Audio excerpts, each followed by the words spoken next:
Hello and welcome back to Matt Hayes' Tottenham Blog and to our second transfer show of the night, a decision I am already regretting. I'm delighted to say I'm joined by the absolute wonderful Cheese Room podcast. We've got John, we've got HG and we've got the caller to discuss all of Tottenham's latest transfer news. We're talking Hugo Lloris, Ndombele, Steven Bergwijn and the potential incomings of Adama Traoré and Jesse Lingard. But before we do dive into that, before you hit that like and subscribe button down below like you're going to do, first of all, John, thank you so much for joining me tonight. How are you getting on? Great. Thanks. Oh, can't speak. Thanks for having us on this evening, Matt. I have to spend my whole week with these two, and now I'm here again on my night off. But I'm glad to be here with you, and we'll try and make some sense, hopefully. And hopefully some guys might want to come and see our channel tomorrow night. I'm absolutely sure they will, and I'll be making sure that they do. HG, in from Austria, thanks a million for joining us tonight. How are you? I'm doing well. It's getting slightly warmer. We're approaching 0, so life is good. Talking Spurs is always great, and it's great to be on the show. As well, great to have you, and life is good, even if you are a Spurs fan. Caller, as well, thank you very much for tuning in, for joining us. How are you getting on this evening? I'm tuned in, I'm here, I'm excited, I'm raring to go, Matt. Pleasure, thanks for having us on. Absolute pleasure is all mine. Everyone, the link for the Cheese Room podcast is in the title. If you just click their name on the title of the stream, it'll bring you over there and you can subscribe there. I'll be telling you to do that many times tonight, so you might as well just get it done now so you can sit back, relax and enjoy the show.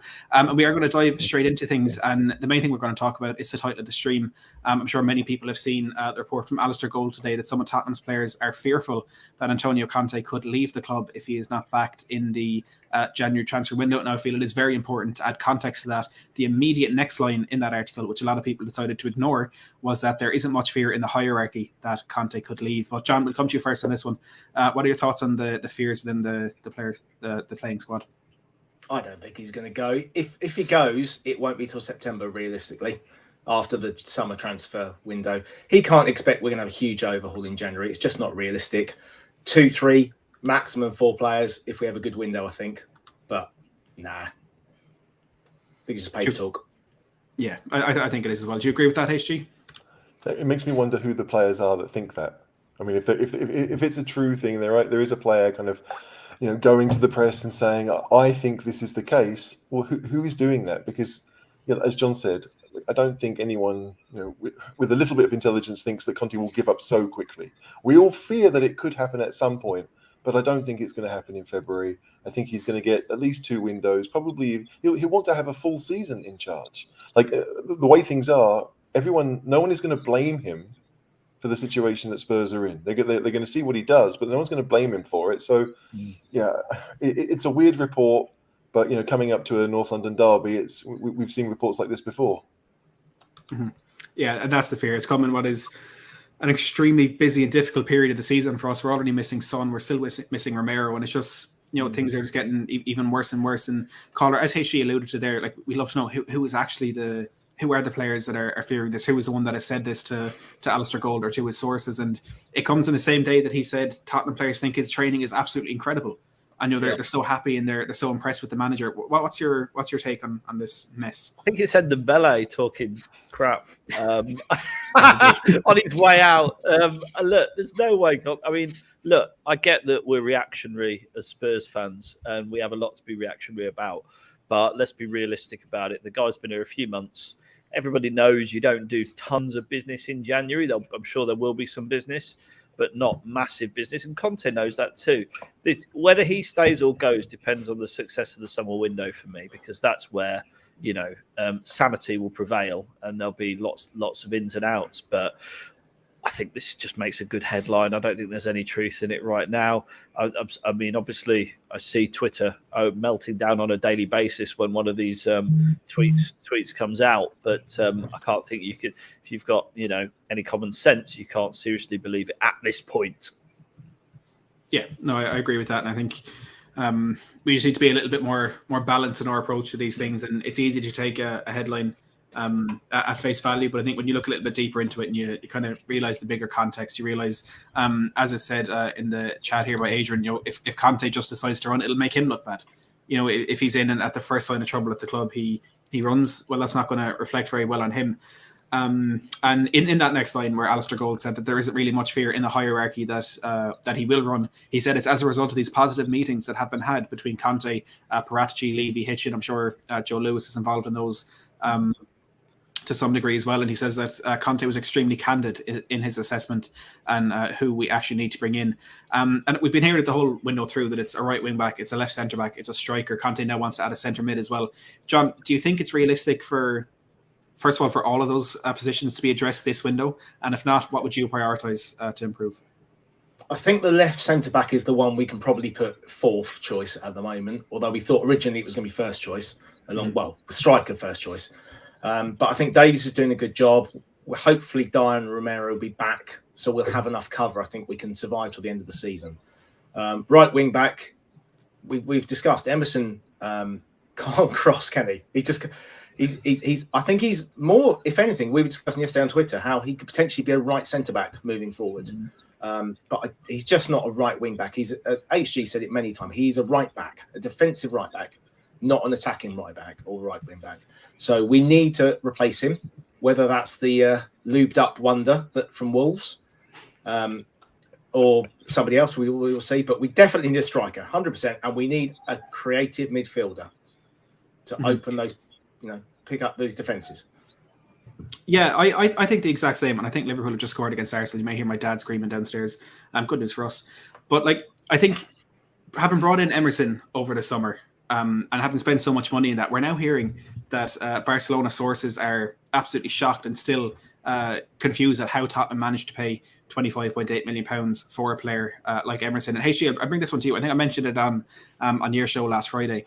If what we're looking at in Emerson and what we're lacking is the end product and what he's able to do at the forward end of the pitch, do you think Adama Traoré is anywhere near the top of the list of priorities, or anywhere near the kind of caliber of player we should be looking at?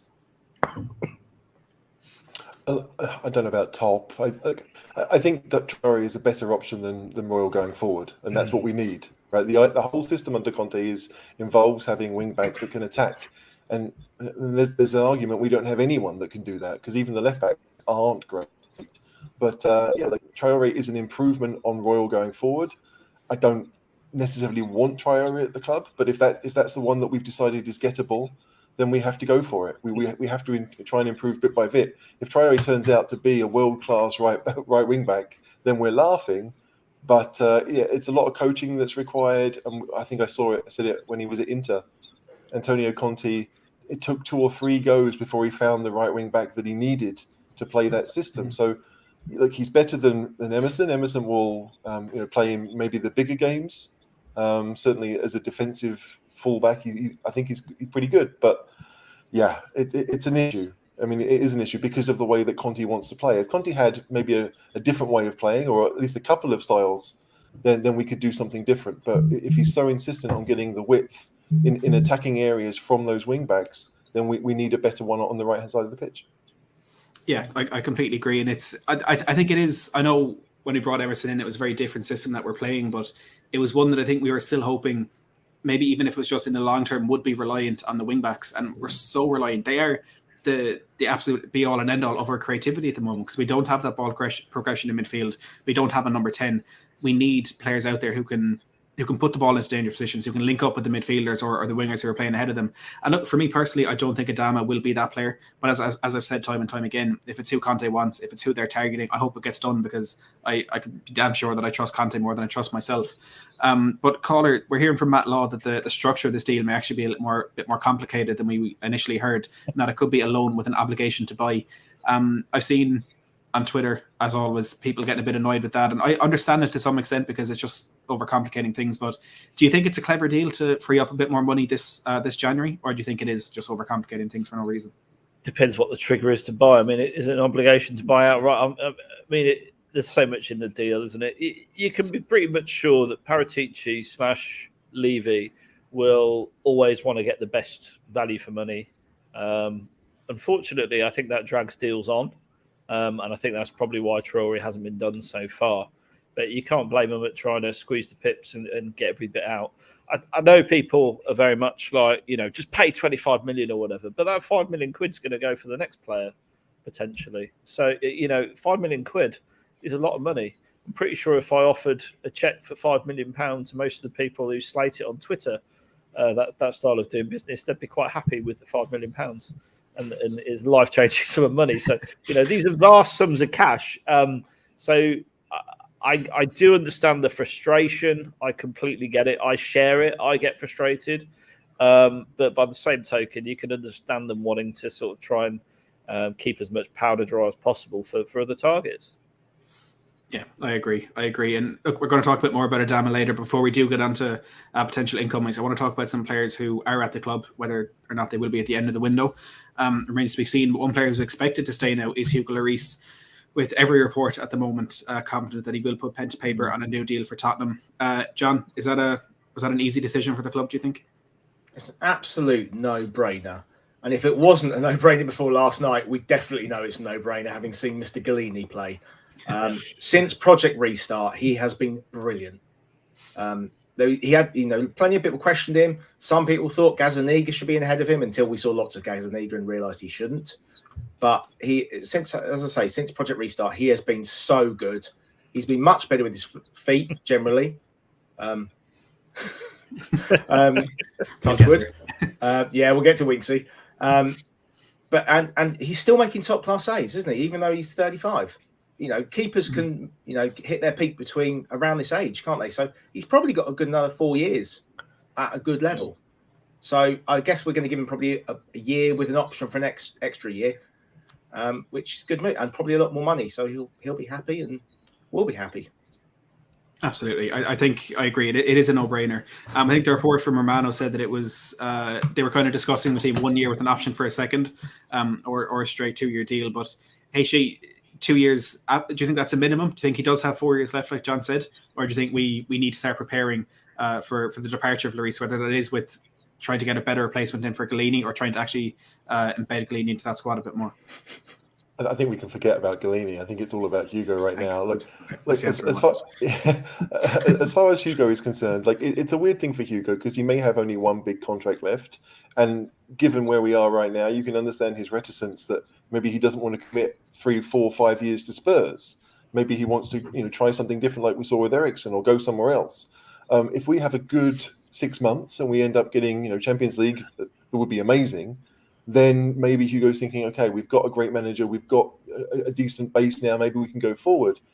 It's trying to find the right balance because Hugo won't want to commit for too long. And Spurs, clearly, if we're offering him 1+1 or 2, we don't want to do that either. So I think probably a straight 2-year extension is the best thing. And then, a year from now, we may have to have this discussion again when he's only got a year left, and maybe we can move him on and get some money for him. But I think I don't want to think about selling Hugo because we don't have anyone else, and there's no one that's really an option. Certainly not a cheap option, which is what Spurs will want to find. They'll want to find a cheaper option. So that Hugo, to me, if anything, could be 2+1. That would be doable as well. I hope it is, because I think there are some fans who don't quite appreciate how lucky we've been to get in someone like Hugo Lloris. And you can look at a lot of the long-term goalkeepers that we've seen in the Premier League, and not a lot of them are replaced quickly and easily. Like, look at Petr Cech at Chelsea and Arsenal; they're both bouncing between keepers at the moment. You maybe say United got a little bit lucky with and Van der Sar going out and kind of so quickly getting in someone like David De Gea. But I don't think it'll be anytime soon when we end up with a goalkeeper like Hugo Lloris, where we can rely on him for 5, 10, 15 years, whatever it is. But Caller, there's been reports that Nuno wasn't sure about Hugo Lloris in the long term over the summer. So it looks as though Conte was pivotal in Tottenham's decision to keep Hugo. Do you think Conte was pivotal in Hugo's decision to stay? I think we'd have wanted to keep him no matter what, if I'm being really honest. I'm not sure where that's come from with the Nuno. But Nuno, crikey. I mean, that tells you his judgment's way off. Hugo's one of the best keepers in the league, has been for how many years has he been at Spurs? 10 years or something now? 10. I've got to be honest. Hugo Lloris got a really rough time off a lot of supporters a couple of years ago when it was like, he's done, move on, because he made a few mistakes, but his stats that season were one of the best in the league, and they still are the best in the league. Since he broke his or dislocated his elbow joint in that god-awful match, I think it was against Brighton, was it? Yeah. I mean, he's been fantastic since he came back from that, really. Before that, he'd had a couple of clangers and people were sort of sticking the knife in, but I've always been a Hugo lover. I think he has stuck with the club during some pretty dark times where he could have gone and got another club and made lots of noise and all the rest of it. But he's been a real loyal servant to Spurs, and he absolutely deserves a 2-year contract minimum. Because I think John's right. He has got sort of at least 3 or 4 good years left in him. I think the fact that Spurs fans have been a bit nonplussed with him in recent years is quite incredible, to be honest. And the service that guy's given the club, he deserves a lot and commands a lot of respect. And I think if you watch the Fly on the Wall documentary, which to name drop the trees room we were in, he does come across as a really assertive captain in the dressing room, which, prior to that, you wouldn't have thought so, would you? You wouldn't have thought so at all, because he's quite quiet and understated in interviews, but his leadership is second to none, I'm pretty sure. Yeah, I think we were all a bit taken aback by that moment with Lloris and Son. I forget who we were playing. Was it Manchester United maybe? But that moment at the Tottenham Stadium. I know the one you mean. Just after Project Restart. It was... I certainly didn't expect him to be that character. And to be honest, I didn't think Son was either. No. But I fully agree with all of you that he's just such an important player to this club. And to be honest, I can't imagine Tottenham without Hugo Lloris. I saw kind of the tail end of Aurelio Gomez's time. I endured Brad Friedel's time in goal. And for me, Tottenham is, 10 players in front of Hugo Lloris. And it's going to be a sad moment when the time comes for him to leave.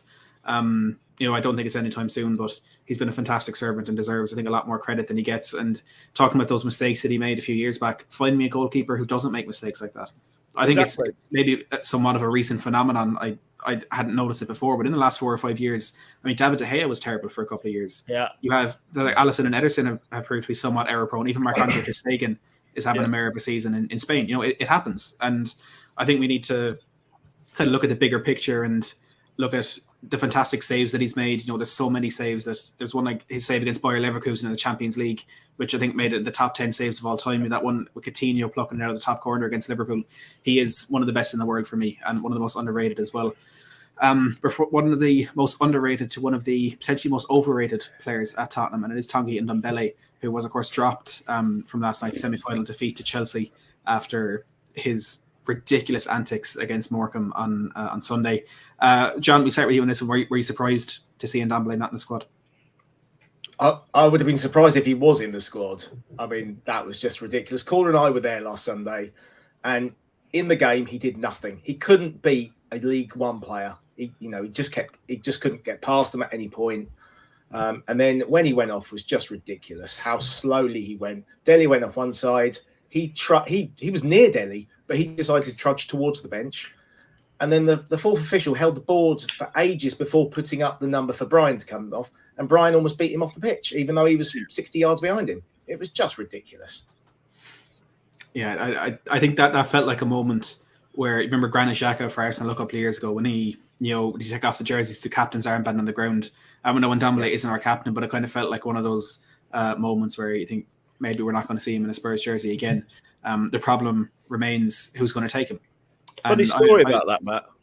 Got an amusing story. So me, John, and the boys, we got on the train on the way back, and there's these about 6 sort of young gentlemen, like 13, 14. I use the term gentleman loosely. And they're going 50, and it advanced on 50, 100, 150, 100. So I jokingly went 1,000. They were like, 1,000? Oh, great. You just bought Ndombele's gloves that he chucked. He chucked them over to us. So we've got his gloves here, and they're waving this pair of gloves around in the air. How true it was that they were his gloves, I don't know. But I quickly retracted my £1,000 bid. That would have been a lovely piece of memorabilia. Tanguy's last game for Spurs. He ain't getting on this wall. No chance. Yeah. Can I just mention Xhaka, actually, Matt? I know people have commented, but I have watched it. The red card tonight was brilliant. So Xhaka was the one with the red card for Arsenal. So it's still 0-0, but Xhaka being sent off for a high ball over the top to Jota. Jota's chested it down on the edge of the box. And Xhaka's just missed the ball completely and kicked Jota in the midriff. So got a straight red for it. So that's lovely. Does that mean he's out for Sunday, or does it not count because it's the League Cup? I get a bit lost these days. They keep changing the rules. I don't think it'll count for the League Cup. Hang on, but don't we want him to play? Well, that was my next question. That's true. I mean, I suspect he'll be out. I think domestic competitions count as one, so he would miss the Spurs game. And with Thomas not playing, and I think I saw a comment that Odegaard's got COVID. Yeah, I've seen that. So where who would they have in midfield? I mean, that's got to help us. They've got Longonga, and they brought on Holding and Chambers have come on for Cedric, who was injured, and for Nketiah currently. Okay, So they've got defenders. But I don't know. But it is good. I think it is good for us. As much as Xhaka is, can be a joker. He does play international football. He's had good moments. He can score from 30 yards once in a while. I'd rather it's not a bad thing that he's out, but I'd rather play a kid. Doesn't make any difference, does it? I think for a team who are already looking to strengthen that midfield, I think maybe they can end up, hopefully, with a few kids in there, and Højbjerg and Skip can just rip them apart for 90 minutes. But look, we'll talk about the creativity in that midfield a little bit later. But HG Ndombele, £10 million a year, it's about £200,000 a week. Is there any team in the world, in any world, that you can see even considering bringing that man into their football club?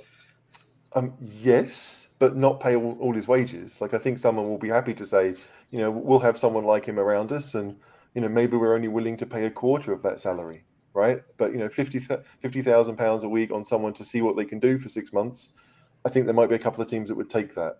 But yeah, long term, I really don't know. The Spurs are going to have to pay. It's like the Real Madrid with Bale. Like, we're going to have to pay those wages, at least subsidize it for the entire of the contract. So. Yeah, where he goes, who knows? But it is one of those weird things that I reckon that if he does get a loan to a decent team, a team that he thinks is his level, you'll probably see a much better Ndombele, right? Mm-hmm. I think there is that with him, this idea of like, I don't want to be slogging in the Conference League. I don't want to be playing Morecambe. I want to be playing the big games. And he doesn't seem to realize that, even if we aren't as good as we were a few years ago, you have to earn that right. And I don't think Ndombele has ever really understood that. It's kind of, you're paying me the money, you know what I can do, so why do I have to train? Let's just get on and play those games. There's also the idea that maybe he's better, when we're not having the ball so much. Like he likes to be pressed, and teams don't really press Spurs that much, not in midfield.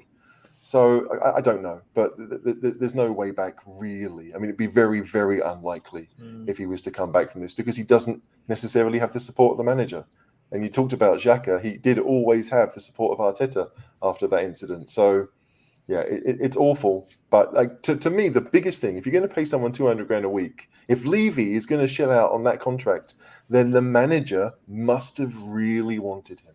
And so it's always going to be annoying to me that we never really got to see Pochettino with Ndombele, because clearly Pochettino did want him to do something special for Spurs, and for various reasons it just never happened.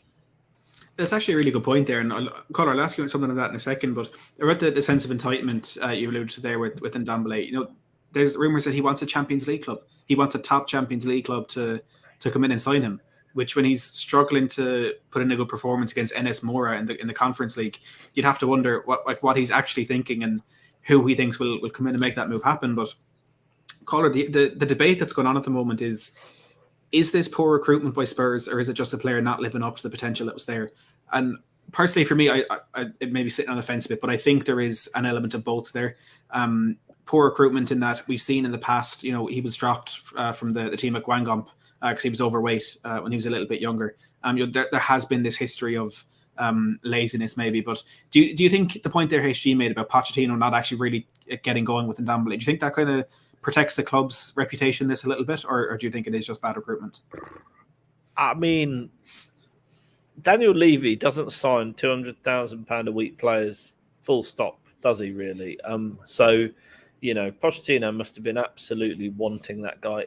As HG said, it's sad, but it is ultimately down to the club, the director of football as it is now, the chief scout, Steve Hitchin, Mr. I Hate January, as it was then, to do due diligence on these transfers, especially when it's the biggest transfer in the club's history. There's absolutely no doubt in my mind that they completely screwed up with it. We'll never really know how good Tongi and Ndombele could have been, because sadly he's wasted his talent. And the frustration for me is he's got enormous amounts of talent. He's so good on the ball. He can pivot and turn and ghost past people like they're not there. He's probably the most naturally gliding midfielder we've had since his namesake, really. Moussa Dembele. He was fantastic at that. But unfortunately, he can't apply himself, and ultimately, it's going to go down as the worst transfer in the history of Spurs for a number of years. It's weird. Like, I half joked in the summer because there were rumours that he wanted out in the summer to go to one of those bigger teams. Yeah. But he had 4 years left on his deal. So clearly no one had the money to pay what we would have wanted. They don't had the money to pay his wages, which he would have wanted. And so I half joked that the only way Ndombele is going to get out of Spurs is if he stinks the place out so much that we decide we can't have you around. Because if he plays well for Spurs, then Spurs are like, oh, we've got a good player. We're never going to sell. He's still got 3.5 years left on his contract.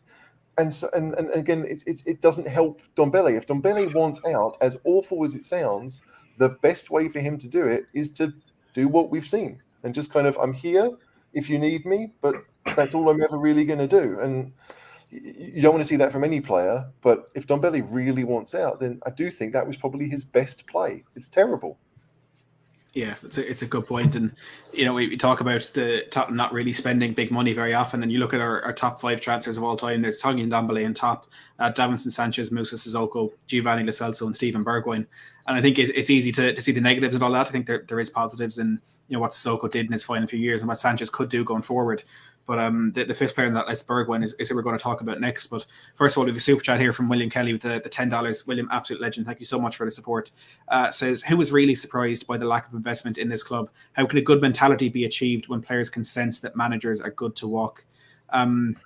Look, I think the lack of investment in the club is something that I think is more born out of the poor investment, as we alluded to there, in the last couple of years. Like, I don't think anyone can argue that the club have put their hands in their pockets in the last 2, 3, 4 years and actually made big signings. It's just that they haven't worked out. And even behind the scenes, you can look at the contracts that have been given to Harry Kane, Heung-min Son, Hugo Lloris as well, I think has got a big enough contract. And then the money we spent on managers like Jose Mourinho and Antonio Conte. It's just when it has gone big, it hasn't really worked out. But do any of you want to take the second part of that? How can a good mentality be achieved when players can sense that managers are good to walk? I do think it's weird that as a player, you can sign those long contracts, but there is no way out. Unless you put clauses in that contract, you don't have the choice of leaving the club, of resigning, like managers do. So, if I'm a player and I'm thinking I want to commit to a club, well, I'm not really committing to the club per se. I'm committing to the other players around me. I'm committing to the manager who's training me, but the name on the shirt is maybe less important. And so yeah, I don't know. Like, I've said for a while that I think that players will end up signing shorter contracts because that's the only thing that gives them the freedom to leave on their terms, unless they can put clauses in, and there's no guarantee they can do that because clubs might say, well, no, we won't allow it. So there's going to be a balance. I'd be surprised if we see as many 5-6 year deals that we saw 3-4 years ago. I think that a lot of the better players might be thinking, right, 4 maximum, maybe 5. If I'm at a team that has a history of winning things and it will pay me a lot of money. But for those clubs like Spurs that are there but not really, it's a massive risk for us to put our to give a 6-year contract to Ndombele when he hadn't done it in the Premier League. Everything that Levy had done before that was, I want to buy these young players. I'll spend money on them, but if they turn out to be really good, then I'll bump their wages up. And with Ndombele, that was never going to be the case. Being joint top earner at the club when you've done nothing in England, it's not a great move, especially when it doesn't work out, right? But what I would say is, in terms of the super chat, the lack of investment in the club, there isn't a lack of investment in the club. The club have invested loads of money. They've invested loads of bad money. What did you say we're paying Ndombele? 10 million a year. 10 million quid a year, £200,000 a week. That must put him in the top 20 paid players in the Premier League, probably. I would say maybe certainly the top 20, 30. I don't think there is a lack of investment, or hasn't been over the last 2 or 3 seasons, like you said, Matt. I think the issue is we haven't picked the right players at the right time. That's the truth of it. Our recruitment's been poor. When we've gone to back the manager, we've then sacked the manager. Then Jose came into town, and in fairness, he was on a massive contract. Again, big investment to bring someone like Jose Mourinho in and pay off Pochettino after they've given him a new contract. So we're talking investment all over the place. There's money spraying around everywhere. But it's bad money. Jose was a busted flush. His style was outdated, and he was found out in the Premier League. And even when he got people that he wanted to sign for us, and they didn't work out, he sort of, he hung out the players to dry, which is his style, and he's doing exactly the same thing at Roma now on another fat contract. So I don't see an issue with the amount of investment the club have put in, bearing in mind the leverage of debt they've got. I don't think there's an issue with that. It's how we're spending the money, and that's what Paratici is there to fix, isn't it? Look, if we look back and say, like, who was the last player we bought that really improved the first team? Straight away, you're looking at, maybe Wanyama, but he was only there for a year before he got cropped. Romero this window. I think Romero is a great player, but we haven't seen it really. And so even if you go back to Son, well, for Son's first season, he was injured most of it. So, like, for someone to come in on a big wage and actually play often and make the team better, it's an awful long time. I know we had a really good team for a couple of years, and so that made it a bit more difficult. But we haven't had a really good team for a couple of years, and we've still been unable to really improve the first team. Royals played a lot this season. Is he better than Aurier? Yes. He's younger, so there's more potential. No, I don't know that, but it's not obvious. Because we're now talking about, because the system has changed, we're talking about getting another one in. But when you look back again, Doherty, what did we pay for him? 18 million or something? Yeah. We were all like, I can't believe we're getting him that cheap. What a bargain! Proven Premier League right back. In fact, I think the season we signed him, the prior season, he was the second most creative assists and goals right back in the league. But it hasn't worked out because, to be honest, we've never played him in his correct position. And the only prospect of doing that is now. And his confidence is probably so low, and his stock at Spurs with the supporters is so low, he's almost got no way back. So I just think we've just done, there's been horrible timing all over the place. It's like the curse of Spurs. We've signed the wrong players at the wrong time, built the stadium beautifully at the wrong time. It's unfortunate, but, that is ultimately what Paratici is there to sort out, and make some good moves in the transfer market to try and rectify all that recruitment that hasn't worked out. I don't think anyone looked at Doherty, a fine example, and said, I've got big reservations about this. He's crap. He's not what we want. He won't improve the squad. And now look, people are ready to lynch him. I think we all thought he would be more of the wing back type, because we'd seen it under Jose that the right wing back had been playing further forward, and then the chance to sign Reguilón came up, and we decided to go against that plan. So yeah, it's like every little mistake ends up compounding on each other in ways you couldn't have imagined. Like, we didn't really, none of us expected Lo Celso to be as injured as he's been, because he hadn't been injured really up until that point. Romero's done the same thing. We have this idea, like, we buy Argentinians and then they get injured, almost like for the rest of their careers. It's weird. So, like, yes, looking back, it's probably worse than it felt at the time. But at the end, we've got to get around it. We have to find a way to move on. And if that means eating money, then that's what we have to do. Like, that's all we can do. The days 15 years ago where we would sign 4 or 5 young British players and 2 would work and then 2 wouldn't, but it didn't matter. It's like, weirdly enough, even though we'd love to go out and sign someone on 50, 60 million and they will come in and be that guy that we want them to be, where we are right now, maybe we have to do something similar again and go for 15, 20 million players and get a number of them and hope that 2 work out. And if the other 3 don't, then we'll sell them to someone else for similar money and we'll try again. I don't like that. I wish our recruitment was better, that we could go out and say, this is the guy who's going to work for us. We've identified him, and then it comes out to actually be that way. Can we just sign Leicester's recruitment team, please? Yeah. Do it. Simple as. Yeah. I think one of the Leicester guys used to be at Spurs as well. Weirdly. Yeah. I really do. I don't know. I think you're right. All the good recruiters out there. were at Spurs and decided to leave. But I think the summary of all that is that we're hoping now is the right time to build 72 houses and a cinema. I think is the moral of that incredible discussion we just had there. Can I just ask, Matt, was that not in the plan anyway? Oh, I have no idea. I just love seeing the meltdown on Twitter over something that really doesn't matter all that much. I assume it was. I know the big plans, the designs they had, like the billboards up outside the stadium, had a lot more than 72 houses and a cinema. You wait till the hotel. You wait till the hotel goes. That's going to melt people's minds. But I'll love it because I can just go and have a weekend there. Go from the game to my suite. Job done. I love it.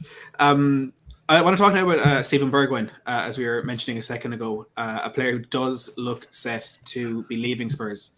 The Telegraph are saying that Tottenham and Ajax are both hopeful that an agreement will be reached to sell Steven Bergwijn. Fabrizio Romano saying the same now, that it is looking likely that Ajax will push hard to get that deal done. John, is he a failure at Spurs? It's a strange one because obviously he started off with that brilliant goal against City and then got a couple more goals. He was really flogged, wasn't he, when he first joined, because Kane was injured, then Son was injured. And hopefully, then he never really recovered. Scored a great goal against United, didn't he, with that powerful shot of him? But he never really recovered. And then Jose did start playing him, and he was one of the front three for half that first season until those misses at Anfield, which was a bit unfair on him, to be honest, because Kane missed an absolute sitter in that game as well. And he always struggled after that. And he looked all right against West Ham, I thought, but then he's got injured again. And it just seems a lot of these players we're signing from Europe just keep getting injured. And from what we hear, he wants to move back anyway. So it'll free up space, get some cash in, and we can spend it on something else in the squad if we need to. Yeah, I think that seems to be it. Tottenham just trying to recoup a little bit of money from something that hasn't quite worked out. And I'll stick with you on this one, John, because you were saying there with another player bringing in from Europe, it's another injury. And the lads are saying it there as well. HE said it takes time to acclimatise. Do you think Tottenham would be better off trying to buy players who are already in the Premier League and who have that experience? Or do you think the 5, 10, 15 million pounds that would add on to any player's price tag, as we see Newcastle sign Chris Wood for 25 million? Do you think that is just kind of steering Tottenham away from deals like that? I don't know. I mean, obviously the Fantastic Seven, or whatever you called them the other day, all came from outside the Premier League, and we lost players like Scott Parker, Clint Dempsey, as well as Bale that summer. So we lost a lot of Premier League experience. And we really suffered because of that. You've got to have a blend, I think. You need players. But then, as Calder said, we signed Doherty from Wolves, and I thought good signing, a guy with Premier League experience. And that hasn't worked either. I think it's just about the recruitment, looking at the personality of the guy.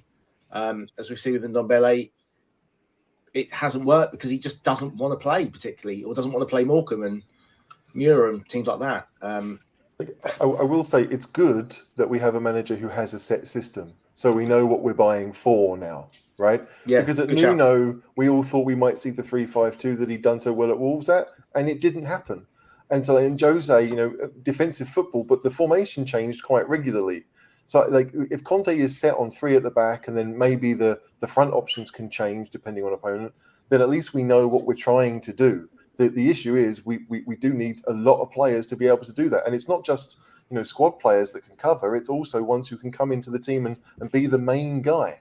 Yeah. And that might take experience. And we may well have to go away from the kind of model that we used 10, 15 years ago. And we'll go for people who are 29, 30, and we'll get them for 3 years. And yeah, there'll be no sell-on fee, but you hope you're getting more experience and someone who can adapt quicker because they've just been in the game longer.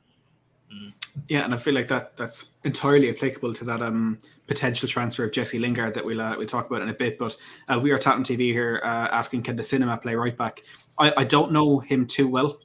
Caller, Cinema, good, bad? Sign him up. Let me tell you something, and I appreciate the fact that not everyone will be behind the fact there's a Cinema going in Tottenham. I am, and I'll tell you why. And I believe that if we build 75 new houses in Tottenham, that's a good thing. Do you know why? Because Tottenham's a dump. And it desperately needs investment, and it desperately needs rejuvenation. Mm-hmm. And infrastructure projects are exactly what the area needs to lift the people out of poverty in that area. It's going to give jobs. So I completely understand people taking the mick on, but it was always part of the plans. It was always the case that they were going to put a cinema, a load of new housing, a hotel, And you know what? It needs that investment. The area needs that investment. If you've walked through Tottenham at night, you know it needs that investment, right? So although we take the mick about it, it's a good thing for the area. It is a really good thing for local people. It's a really good thing for the area.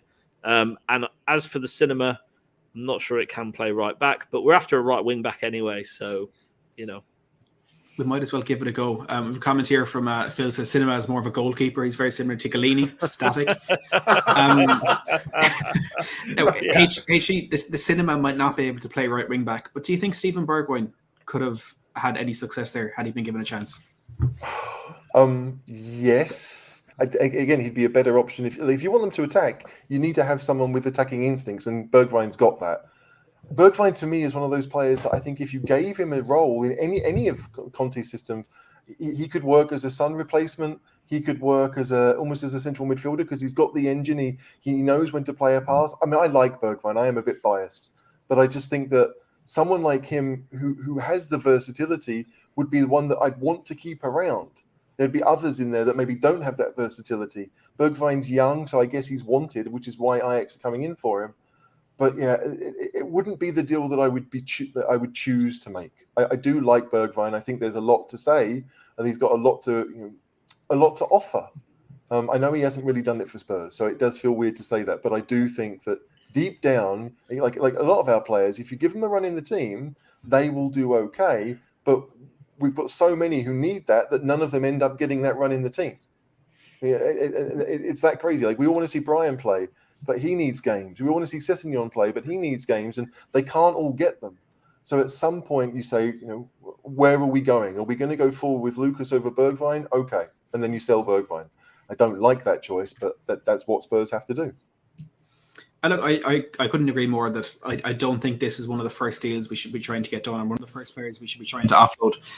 As Adrian says here, he tracked back from Mourinho, and he did. And I think he was one of the players who did that up until the last day of Jose Mourinho at the club, and you certainly can't say that for a lot of those players. And I think there are other deals that we probably should have prioritised in getting players out. And I've lost my train of thought here, so I'm going to take a second to figure out where I was going with that one. But I think he's a player who, and I know you're not going to like this, HG, but it's similar to Lamela in that in a game like last night against Chelsea, he will fight and he will be the man getting stuck into challenges. He'll be the man defending. And I think that's what we need over, I wouldn't say over Lucas, because I think Lucas is doing really well for us at the moment, but he's a player like that who we need over an Ndombele or over, you could even argue an Emerson who hasn't really gotten stuck in and hasn't really gotten involved in games like that at the moment. So it is a strange decision for me, but is it the right decision for you, Collar? To sell Bergwijn, he wouldn't be the first name out of the squad. That would begin in N and end in Ndombele.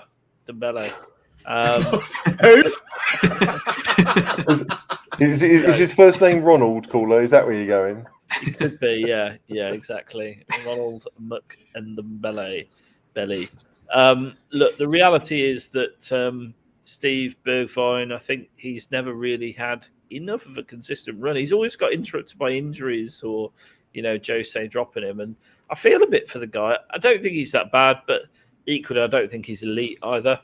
I think Lucas is probably a slightly better player than him. He's hugely more experienced. And ultimately, if we get Traoré in return, I think that's an upgrade. So I know that there isn't a lot of love for Adama on Twitter or on Facebook or in the stadium or down the park or in the pub. Even in the Wolves stadium, like Wolves fans seem pretty happy to see him go. It's interesting you say that. No, it's a real half and half. Wolves fans. I chatted to Dave, who we had on our show. He's got his own Talking Wolves channel, and he sort of said it's very split, 50-50. Some people love Adama. Some people want him to go because this has been dragging on too long and he's almost dragging the club down a little bit by not signing a deal, which is why he's not getting time on the pitch and it's affecting his game when he is getting time on the pitch. So I think with Adama, I was chatting to my dad about it this evening, Wolves season ticket holder, and he was sort of saying, he's unique. There's no one like him in the league. There is literally no one like him in the league. You can't knock him off the ball. But the problem is he can't finish. and his final ball is questionable. But what he will do is create you a ton of space for Kane, Son, which is what they need sometimes to break teams down. Because I do feel, and we've seen it very recently against Southampton, for example, we struggle to break teams that sit very deep down. And I think Adama will absolutely. No, he doesn't add goals, but what he adds is the ability to beat people, which Bergwijn doesn't really have in spades. To be honest, he's quite static. He never really takes people on one-on-ones. Adama's got the top dribble assists in the league. I think he'll create havoc. The reason he lubes his arms up, which is we all take the piss out of, but the reason he lubes up so much is because he suffers with his shoulder dislocation, and so that stops people being able to grab his arm, which was why his shoulder was getting dislocated left, right, and centre. So he started doing that after the injury problems he had with his shoulder, which I found out today. So, there is a purpose to that, all that lube. It's not just that he doesn't want to attack defences dry. It's that there is a good reason. So I think if we got Adama, I think he would be an upgrade. I'd be happy with him, if I'm honest. But I think Bergwijn will do well elsewhere. I mean, you talk about Bergwijn not taking people on. He spent 18 months playing for Jose, who didn't want his team players to really do that. And again, Nuno was pretty defensive too. And you're injured against Rennes, so he missed the tail end of Nuno anyway. And under Conte, we haven't seen a great deal. This has happened to a lot of our players. He's not the only one, but it is weird that with some of our players, we know that they're not good enough. Right? We know that already. We've seen them do it for long enough where we know that they might be a squad player at some point, but no, let them go and let's try and get someone else in. Players like Lo Celso and Bergwijn, who have been injured and have shown a little bit, maybe they deserve more of a chance. But clubs don't want, Go back 2 seasons in the Premier League and check out Adama that season for Wolves. Not last season, season before. Unplayable. Plenty. His highest goal and assist tally. That's where they all came from because he's done nothing since, if I'm being really honest. But that season he was brilliant. Ripped us to pieces when he played at Spurs until we hacked him down and sent him off with an injured shoulder.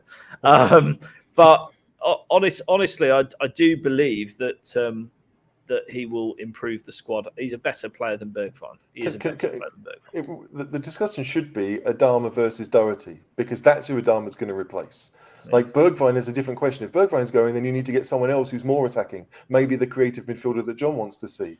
But Adama is a better fit for what we do at right wing back than Doherty is. And if Bergwijn leaves, then okay, we need to find. I don't know, someone like a Maddison. I don't like Maddison at all. He's a good player, but I don't want him at Spurs. But someone like that, because we don't have that creativity. We've got a bunch of hard-working people in midfield, but no one with that bit of guile that we need. Because Kane can't do it by himself. He just can't. Yeah, I think I think talking about that, I've seen a few comments saying, yes, we need an extra player. You're right. Adama initially has been brought in as a right wing back, isn't he? Who can play in the front three. But obviously, Conte a few weeks ago was talking about how Bergwijn could be Kane's backup. So if Bergwijn is going, I would assume and hope that it does mean there is a striker lined up. The interesting thing is, though, we're hearing nothing. There's no rumours, are there, really? Vlahovic is still bumbling around, but now Arsenal being linked with him. So have they got someone lined up? Hopefully they have. But to me, it needs to be a striker. Maybe a striker that can play as a winger as well. Yeah, I think that kind of versatility that we can have up there is something that we need. And it's kind of upsetting that we're looking at, we need a right wing back, we need a creative midfielder, we need a striker. And the kind of most realistic option is pick a player who can play all three, depending on what we need in a certain situation. I think a player that we're targeting at the moment who fits that is probably Jesse Lingard. Before we do go on to that, we were talking to be in the live chat, and I just want to say this is probably the first time I've had a channel with over 100,000 subscribers in my live chat.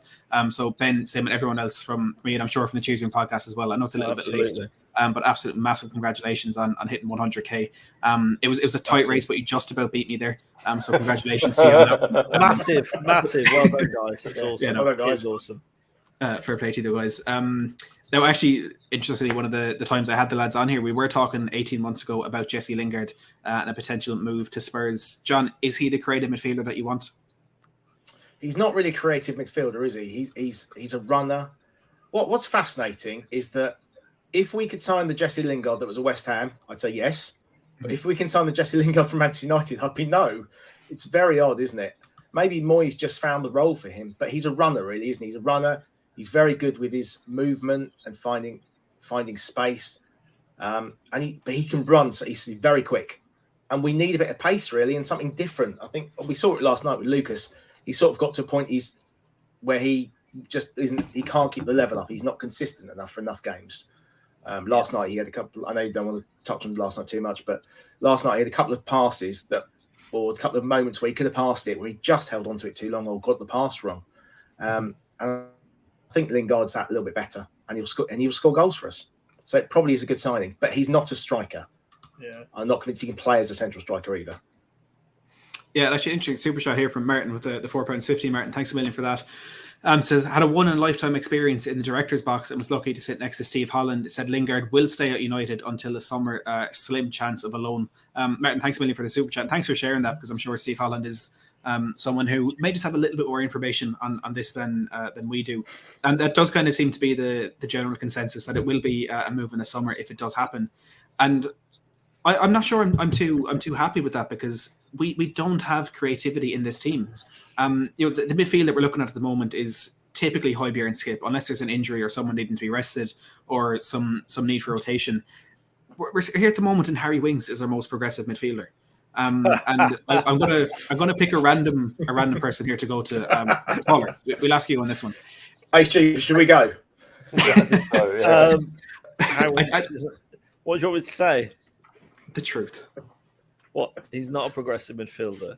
But is he the most progressive player that we have? No. I think even in this current system? I think Skip's more progressive than him, to be honest. I think I watched him again. He couldn't even break down Morecambe. Let's face facts. Yeah, he fluked a free kick in the end, but he spent 70 minutes before that happened, ailing about, passing it sideways and back. So, no, he's not the most progressive midfielder we've got. But I completely take your point that there isn't much progression in that midfield. Højbjerg's lost the plot this year, and I really like Højbjerg, but he hasn't been good. Skip's been our best player, I would say, this season for me, certainly in the midfield area. And I love Skip. I've been backing Skip since he was in the under-21s, but he is hopefully going to turn into that box-to-box player, because he's got it in him. He's absolutely got it in him. We've seen it in fits and starts this season.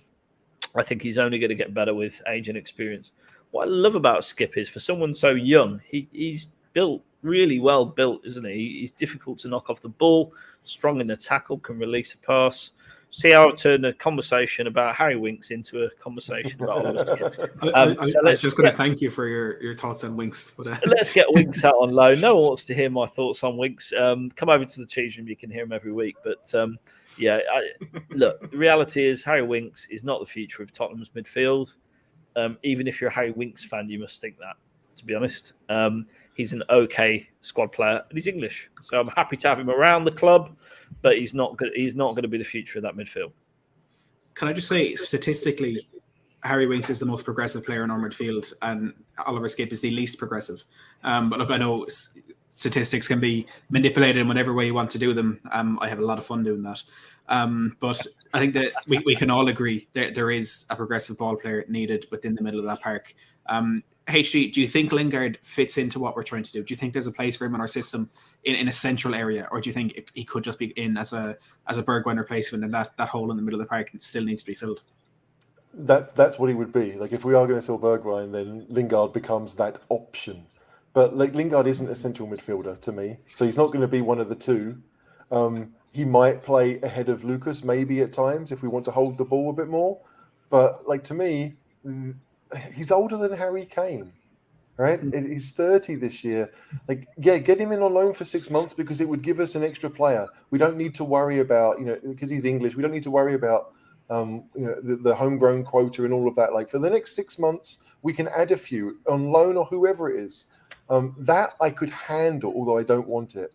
But to give him a 2, 3, 4 year deal in the summer, no thanks. Like, how many games has he played for Man United? Something like 150 Premier League games in his career so far. It's not many. He had a purple patch at West Ham. If I'm Lingard, I want to go back to West Ham because I know I fit that system. Does he fit what Conte wants to do? That's very questionable to me. And I mean, I'm being kind. My answer is no. I don't think he does. I don't want him either. Just for the record, I think he's again, and he's a bit like Dele. He's fits. I think he'll frustrate people. I genuinely do. I don't think he's great running onto the ball, and I don't think we're going to play that style. He's a misfit. I get people think that he did a great job at West Ham. He did, but that's about the style of football. He doesn't fit into us. I think it's an interesting comparison you bring up there with Dele, because the trajectory of their careers are very similar as well.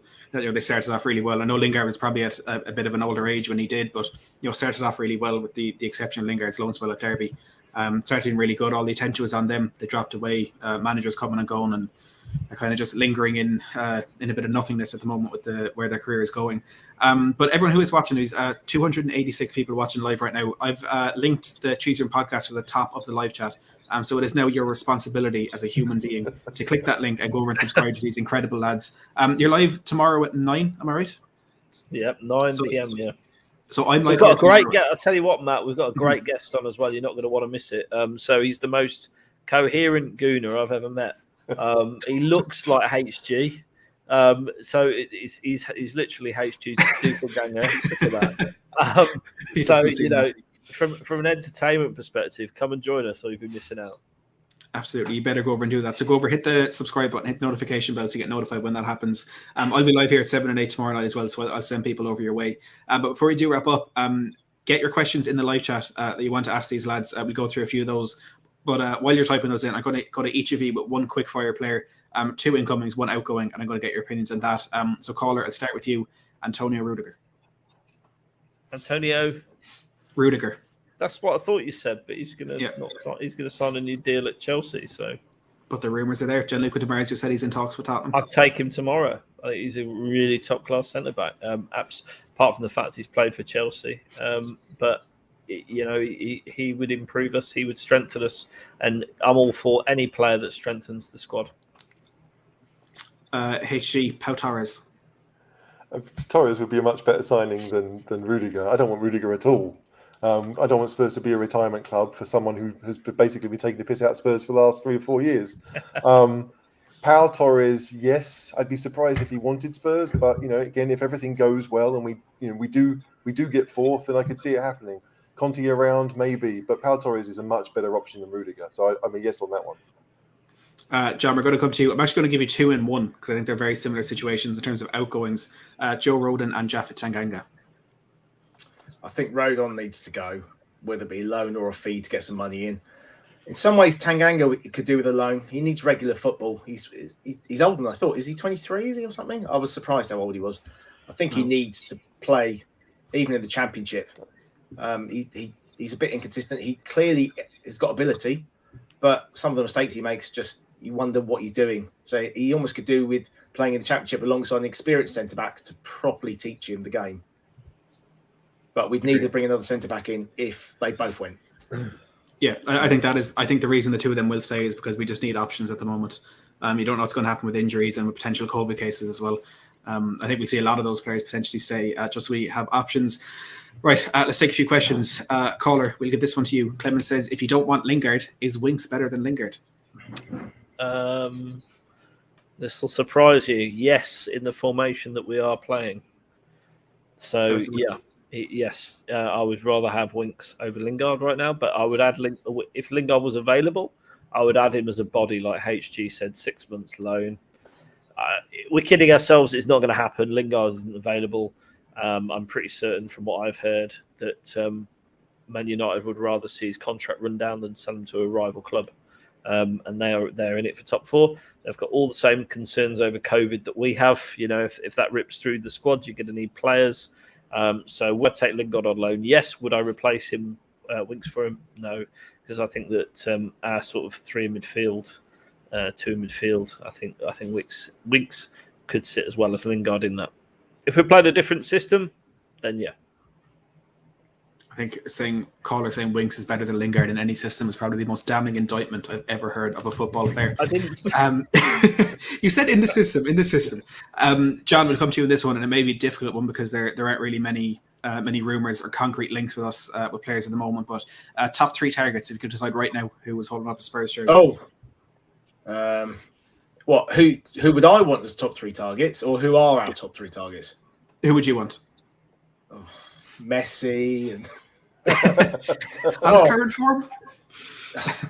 I, rather than names, I'll give you. Well, I can give you the top. I want an Eriksen type midfielder. Not Eriksen though. I don't want him to come back. To be honest, I would worry too much about his health. We need that. We need a wing back, and we need a striker. Really need a striker, because you know what's going to happen. February the 1st, Kane's going to get in it. Well, sorry, at 8 o'clock on the 5th of February, which a ridiculous kickoff time that is. Kane is going to get injured against Brighton, isn't he?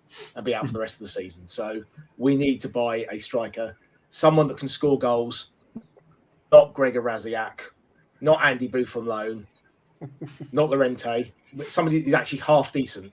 Leandro Damião? Who that is, I don't. Who? Leandro Damião? Do you take him? He's still on the plane somewhere, isn't he? Blue or yellow? Hey, Sheet, we'll come to this one. Do you think Conte will stay next season? Yeah, I do. I mean, like, it's weird. Like, of all the big teams that he could go to, it's only Man United that still need a long-term manager. They don't have one. Would they pick Conte over Pochettino? Probably not. I think Conte, if he goes, it's because he wants to sit on a beach somewhere. And I'm not sure that Conte will want to walk away as quick as the summer. Like, again, after the World Cup, ask me again, right? But this summer, I think Conte will be around, and I think he'll want 2 months to work with them in pre-season. So yeah, he'll be here next season. I love the optimism. Caller Kane the Longshot Wait, says, hang on, Matt. Optimism that our manager, who's been at the club for what 2.5 months, will stay. That's how far. Relative optimism. I know, it's crazy, isn't it? Like, optimistic Oh. that our manager might do a calendar year. Do you know what? It was actually interesting when Conte took over from Nuno. I went on Google and I saw how many days Nuno was in charge, and I went how many days from the 1st of November, and I scheduled a tweet to go out on the morning of the day where Conte overstays Nuno's period, and it's like March or something. It's only 2 months away, which is truly bizarre to think about now. It feels like Conte only came in. But caller Kane the Longshot says, Defoe is now a free agent. Should we sign him for 6 months to at least have somebody until the summer? And I go one step further and say, if not, would you take him as a coach to make Dane Scarlett and Jamie Donnelly the best strikers in London? I don't know what he's like as a coach, but in theory, yeah. Not as a player, to be honest. He's what is he, 36 or something now? No, 39. He's 39. I mean, that's even. I mean, Christ, no, we're better than that. Come on, we're better than that. Defoe is a legend. I love watching Defoe play. I know, again, he split opinion with a lot of people, but I was there for some fantastic nights at White Lane watching him bang the ball in the Indian bag, and I've got to be honest, one of my favourite players of that sort of era. So nostalgic me says yes. Head on me says absolutely not. We can get someone a bit better than that. Yeah, I agree. I think... Now, watch us sign no striker. Yeah. Oh, it's inevitable. It's inevitable. Hey, Sheet, last question for you, and I'm sure it's one that you will absolutely love. Phil Ambrose says, do you think we're too narrow as a team? Yes. Yeah, Phil definitely watches the team, right? Yes. So much so. I am... Yeah, look, we don't have time for me to go into it. If you want to see me go into it, join the Cheese Room tomorrow, because I hate how narrow we are. Hate it. He's not this positive on our channel either. John, we'll have one final one for you. Essentially, when will Adama be a decent wing back if he comes in that position for us? If he comes in a right wing and not wing back. I think he's coming as a right wing back, but I think it might be a short term thing. HG said on our audio pod the other night, was it last night? Last night. Yeah, last night, yeah. That, we could probably, if we spend 20 on him, we can probably sell him in 6 months' time for 15. So it's basically a £5 million loan, which is not a bad deal as a short term, band-aid almost. We just need to get through to the summer and try and get at least Europa League, if not Champions League. So I think it's worth doing. I think he'll play a mixture of wing back and right wing, depending on the opponents. Don't forget, Adama was being touted as a £50 million, £60 million winger 2 years ago. He's got in his locker to come back and do that, number one. Number two, you're absolutely right. We're not going to lose a penny on him, I wouldn't imagine. So from a financial sense. But this last bit's the most important bit. And this is where people who play Football Manager get a little bit carried away. January is a terrible, terrible window to do business. You only get people who teams don't want, who've got contract disputes, like Adama Traoré, I should say. Adama Traoré, that's a new one. Adama Traoré, contract disputes, or people that are, 6 months out from an end of the contract, etc., and then pay a fee. You don't generally sign quality in January unless you're paying 75 million Virgil van Dijk money. That's just reality, and we're probably not in a position to do that. Let's be realistic about it. So I think he's the best option there is right now for that. Is he going to be the best option in the summer? Absolutely not. So you're spot on, John. Spot on. Well, look, HD, Caller, John, it has been an absolute pleasure having all of you on tonight. You can't leave it as long next time. But what you now have to do, which is probably your most difficult job of the night, is to nominate one spokesperson to tell everyone, the 270 in the live chat, where they should head over to the Cheese Room podcast and hit that subscribe button. So I'll let you bicker amongst yourselves to decide who gets to be the voice. Yeah, I think it should be Caller. Caller was one who set up the YouTube thing. He's the one who's really kind of running it. So Caller, tell everyone how good we are, okay? I was absolutely going to pass over to it. So watch me and these two mugs. Every Monday and Friday at 9, we try and get a guest on every week. We cover transfers, but not in as much depth as Matt. And Matt's channel is awesome. And thanks for having us on, Matt, can I just say.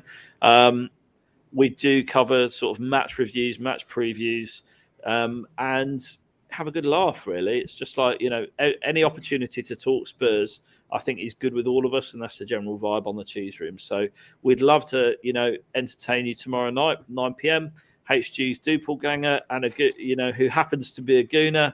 It will be a cracking show, as it always is, and we hope to see you over there. And Matt, thanks so much for having us on. Really appreciate it. Your show is fantastic. So, and when I'm not watching the Cheese Room, I'm watching the Matt Hayes show. So, especially for all the transfer news. I appreciate that, Conor. Thank you very much. But I can say the pleasure is all mine. I've decided it's been a while since I've had guests on my channel, so I thought I had to bring it back with a great show, and thankfully the three of you were able to provide that for me. So the link pinned at the top of the live chat, head over to the Cheese Room podcast, smash that subscribe button, and like Conor said, tune in at 9 p.m. tomorrow. But before you do leave here, make sure to hit the like on the stream. It helps us out a lot. It's completely free for you. It helps all of us streamers out quite a bit. So please do hit that like button, subscribe to the channel if you are new. Head over to the Cheese Room podcast. But for now, and as always, thanks for watching.